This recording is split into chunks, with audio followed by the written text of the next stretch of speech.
जब सत्संग के द्वारा भाव का बीज हमारे हृदय रूपी खेत में जब बोया जाता है, सत्संग क्या करता है?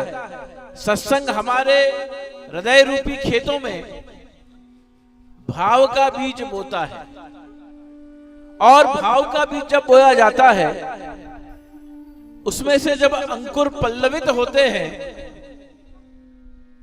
तब भक्ति में आगे बढ़ने की हमें रुचि होती है, दिशा मिलती है। जब बीज में से अंकुर पल्लवित हुआ तो अंकुर के पल्लवित होने से हमें दिशा मिलती है, क्योंकि जब तक अंकुर पल्लवित नहीं हुआ था तब तक मालूम नहीं था कि हमारी गति होगी या नहीं होगी। लेकिन अंकुर पल्लवित होने के बाद अब एक विश्वास हमारे हृदय में प्रकट होता है कि अब सिर्फ उचित समय में पानी मिल जाए, उचित समय में खाद मिल जाए और उचित हमको अगर मौसम मिल जाए तो वो अंकुर पल्लवित होते होते पौधे का रूप लेकर वटवृक्ष बनता है और उसमें से मीठे फल लगने लगते हैं। उसी प्रकार से आयुष्मान बाबा श्री के मुख से विनस्वत भागवत जी का यह सत्संग आपके हृदय में बीज को रोपित कर रहा है, और जिस दिन आप तो कथा में आकर बैठते हैं, लेकिन जिस दिन कथा आप में आकर बैठ जाती है यह अंकुर पल्लवित हो जाता है। हमारा कथा में आकर बैठना और कथा में और कथा को हमारे भीतर आकर बैठना, बस ये अगर कार्य हो जाता है तो वो भाव का जो बीज बाबा श्री ने बोया था वो अंकुरित होकर भक्ति का स्वरूप धारण कर लेती। फिर सत्संग का जितना निरंतर आप सत्संग करेंगे, उस अंकुरित पौधे को सत्संग का पानी प्राप्त हो जाए, सेवा का खाद मिल जाए और भगवतीय के संग का मौसम अगर मिल जाए, ये तीनों बातें अगर उचित मिल जाती हैं तो वो फिर अंकुरित हुआ छोटा सा वृक्ष बड़ा वटवृक्ष बन के और भक्ति का स्वरूप धारण करता है। और जिस दिन आपके माथे श्री ठाकुर जी विराज जाते हैं उस दिन उस वृक्ष पे फल लग जाता है। महाप्रभु जी आज्ञा करते हैं, स्वस्य अयमेव धर्मो ही नान्यक क्वापि कदाचन भजनीयो व्रजाधिपः भज सेवायाम। भज धातु का अर्थ होता है भगवत सेवा, और भगवत सेवा प्रभु की सेवा का जब हमें इस शरीर की समस्त इंद्रियों के द्वारा फल प्राप्त होता है, हमारी देह इंद्रियों से अपने सेवे स्वरूप की सेवा करने लायक बनते हैं। सत्संग का पानी मिलता रहे, भगवतियों के संग का मौसम बनता रहे और भगवत सेवा की खाद जो मिल जाए जीवन को, तो महाप्रभु श्री वल्लभाचार्य जी की कृपा बल से हमारे सभी के जीवन में सदा रहत पावस ऋतु हम पर। अगर ये तीन चीज हमारे पास हैं, भगवतियों का संग है, सत्संग का आधार है और माथे विराजते श्री ठाकुर जी की भगवत सेवा है, ये जो तीन बातें हमें मिल जाती हैं तो ऐसे भगवतियों के जीवन में सदा काल वसंत रहती है। वसंत ऋतु का साम्राज्य उनके जीवन में सदा काल रहता है। सत्संग हमें चार बातें प्रदान करता है। कलयुग में सत्संग क्यों जरूरी है, श्रीमद् भागवत जी का आश्रय क्यों जरूरी है, श्री भागवत जी को श्री महाप्रभु जी के मुख से निकले हुए शब्दों के आधार पर सुनना क्यों जरूरी है। इसलिए जरूरी है क्योंकि श्री भागवत जी का जो रहस्य है उसको अगर श्री महाप्रभु जी प्रकट भूतल पर नहीं होते तो उन रहस्यों को कोई भी उद्घाटित करके कलिकाल के जीवों तक नहीं पहुंचा सकता था।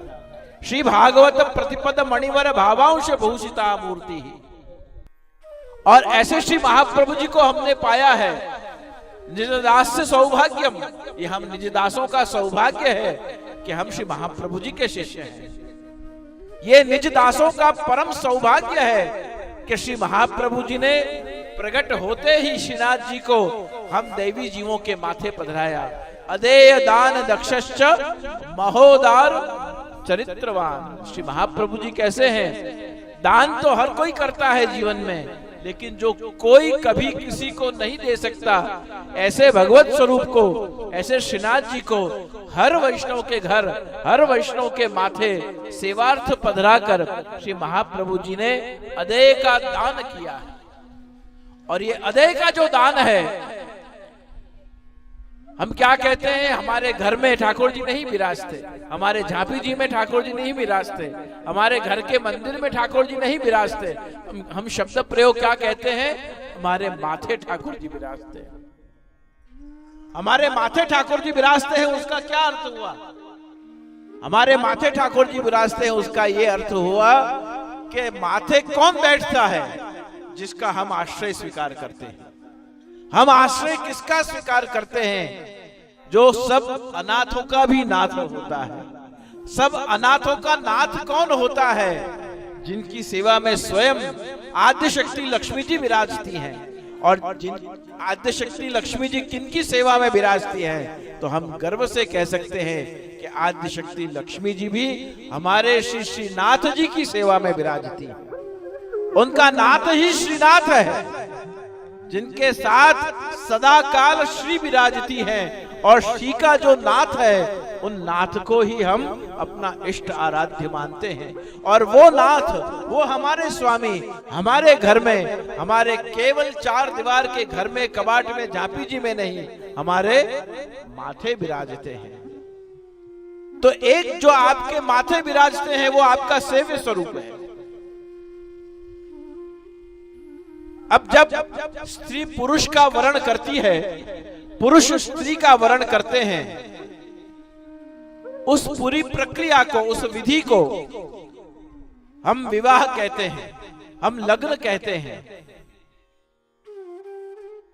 ऐसे ही जब जीवात्मा परमात्मा का वर्ण करता है, उसे हम ब्रह्म संबंध कहते हैं। लेकिन जब परमात्मा जीवात्मा का वर्ण कर लेता है, उसे हम दैवी जीव कहते हैं।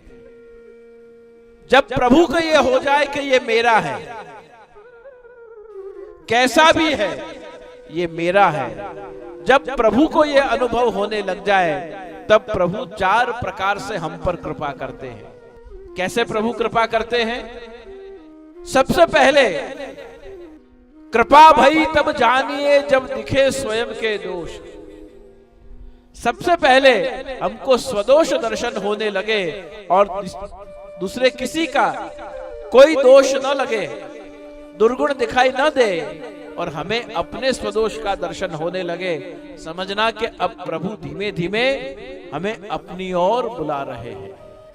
पहली बात। दूसरी बात, श्री महाप्रभु जी के वाणी पर, श्री महाप्रभु जी के स्वरूप पर और श्री महाप्रभु जी के दिखाए हुए इस मार्ग, पुष्टि मार्ग पर दृढ़ विश्वास हो जाए कि अब मेरा उद्धार इनके सिवाय जीवन में कोई नहीं कर सकता है। जब ये विश्वास हो जाए, तब समझना चाहिए कि प्रभु धीमे धीमे हमें अपनी ओर बुला रहे हैं। तीसरी पुष्टि मार्ग में कृपा का लक्षण है कि जब आपकी सत्संग में रुचि बढ़ने लगे और दुस्संग छूटने लगे, जो धर्म की, हिंदू सनातन धर्म की, जो धर्म ग्रंथों की, जो हमारे संप्रदायों की, जो आचार्य संत गुरुजनों की, जो भगवदीय वैष्णवों की और जो भारत राष्ट्र की टीका करता है, निंदा करता है, आलोचना करता है, ऐसे व्यक्ति का संग हमें दुस्संग प्रदान करता है। और ऐसे व्यक्ति का दुस्संग करने से किसी धर्म की आलोचना, किसी गुरु की निंदा टीका, किसी ग्रंथ की आलोचना, गौ माता की आलोचना टीका निंदा, ये करने वाला कभी सत्संगी नहीं हो सकता है। सत्संगी जो है, जिसके संग से हमारा भाव वर्धन हो, जिसके संग से हमें श्री महाप्रभु और श्री श्रीनाथ जी को समझने की तीव्रता बढ़े। तो सत्संग में रुचि होना, सत्संग में आकर बैठना, आप कितने सब अलग अलग टोंडा के आसपास के गांवों से आते हैं, पधारते हैं, सत्संग में बैठते हैं। लौकिक में किसी के घर पे जाना हो तो निमंत्रण की जरूरत पड़ती है, लेकिन ठाकुर जी के निकट अगर हमें पहुंचना है तो बिना निमंत्रण के भी अगर सत्संग में जाते हैं तो ठाकुर जी हमें मिले बिना नहीं रहते हैं। क्योंकि लौकिक में हमारी इच्छा से जाया जाता है और अलौकिक में भगवत इच्छा से आया जाता है। किसी की शादी में, नागल में किसी के बालक हुआ जाना है तो हम अपनी इच्छा से जाते हैं, लेकिन सत्संग में हम ठाकुर जी की इच्छा से ही आते हैं। ये तीसरी बात। और जिस सत्संग का चौथा परिणाम क्या है? सत्संग का चौथा फल है कि सत्संग श्रवण करने के बाद सत्संग में श्रवण की हुई भगवत लीला को हम अपने माथे विराजते श्री ठाकुर जी के संग उसकी संगति बैठाकर और हमारा भाव वर्धन करें। जब बाबा श्रृंगार का वर्णन करते हो, ठाकुर जी के श्रृंगार कैसे हैं, सत्संग में आपने सुना। अब उस श्रृंगार के वर्णन की भावना को आप घर में विराजते ठाकुर जी के संग उसे व्यवहार में लाइए। कभी बाल लीला का प्रसंग है, कभी किशोर लीला का प्रसंग है, कभी वन लीला का प्रसंग है, कभी गौचारण लीला का प्रसंग है, कभी गोवर्धन लीला का प्रसंग है, कभी रास लीला का प्रसंग है, कभी नागदमन लीला का प्रसंग है। जितने भी अलग अलग ठाकुर जी की लीलाओं के चरित्र का गुणगान यहाँ से होता है, उन सभी को सुनने के बाद हमारी भगवत सेवा में, हमारे ठाकुर जी के साथ की सेवा में उन सभी प्रसंगों का स्मरण करना। ब्रज भक्त हम स्वयं हैं और हमारे नंद नंदन पूर्ण पुरुषोत्तम श्री हरि हमारे श्री कृष्ण हैं। इस भाव को जब हम सुनते हैं, समझते हैं, तो सत्संग का परम फल हमें प्राप्त होता है। पूरी कथा याद नहीं रहे, कोई चिंता की बात नहीं है। जो पूरे दिन की कथा में जितने कीर्तन गाए गए वो याद नहीं रहे, कोई चिंता की बात नहीं। 5 दिन की कथा में जितने प्रसंग उदाहरण दिए गए वो आपको स्मरण नहीं रहे, कोई चिंता की बात नहीं। जितने श्लोक बोले गए, श्लोक याद नहीं रहे, कोई चिंता की बात नहीं है।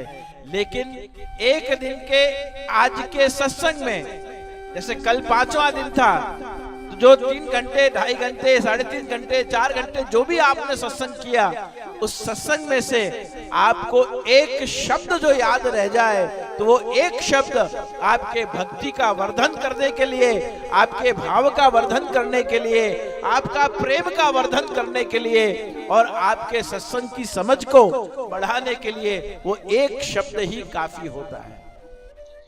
तो 5 दिन में जितने भी आपने सत्संग किया हो, वो 5 दिन में आप पर लागू पड़े ऐसा कोई एक शब्द आप याद करके अपने पास लिख। पहले दिन के सत्संग में मैंने क्या समझा? तो पहले दिन के सत्संग में मैंने सत्संग का महात्म्य समझा। दूसरे दिन के सत्संग में मैंने क्या समझ पड़ी, मुझे मैंने क्या सुना, मैंने क्या ग्रहण किया, तो कृपा का पात्र कैसे बनना ये समझा। तीसरे दिन के सत्संग में हमने क्या समझा? तो ठाकुर जी में प्रीति, दृढ़ प्रीति, अनन्य प्रीति कैसे रखनी ये हमने सीखा। चौथे दिन में हमने क्या सीखा? तो हम ठाकुर जी के दास हैं, ठाकुर जी हमारे स्वामी हैं, तो हमारे स्वामी, हमारे मालिक के प्रति हम दास का, हम जीवों का क्या कर्तव्य होना चाहिए ये हमने सीखा। 5वें दिन की कथा में हमने क्या सीखा? कि जीवन के हर क्षण हमको आनंद में रहना है, आनंद में रखना है और आनंद में रहने देना है। आप सब बहुत आनंद से यहाँ उत्सव मना रहे थे और सब जने बोल रहे थे, नंद घेरा नंद भयो जय कन्हैया लाल की। किसी ने भी ऐसा नहीं कहा था कि नंद घर कृष्ण भयो जय कन्हैया लाल की। हम सब ने क्या कहा? नंद घर आनंद भयो जय कन्हैया लाल की। क्योंकि जो आनंद प्रकट होता है उसी का तो महोत्सव मनाते हैं। कृष्ण तो रोज हमारे घर, जब हम जगाते हैं ठाकुर जी को, जब रजाई और कामल हम खोलते हैं, तो हमारे घर हम पर कृपा करने के लिए नित्य नवतम रूप से प्रभु हमारे घर प्रकट होते हैं। पर सत्संग में जब प्रभु प्रकट हुए, तब हम क्या कहते हैं? नंद घर आनंद भय। तो हम जिनकी सेवा करते हैं, जिसका सत्संग करते हैं, जिसका स्मरण करते हैं, जिसका कीर्तन करते हैं, वो कौन सा रूप है? वो प्रभु का आनंद परमानंद स्वरूप है। तो जो सत्संगी है, पांचवें दिन आपने क्या सीखा? नंद घर आनंद भयो जय कन्हैया लाल की। तो आपने आनंद तत्व को ग्रहण किया कि भगवदीय वैष्णव को स्वयं आनंद में रहना चाहिए, दूसरे को आनंद में रखना चाहिए, और जो नहीं रहना चाहता उसको भी आनंद में रहने देना चाहिए।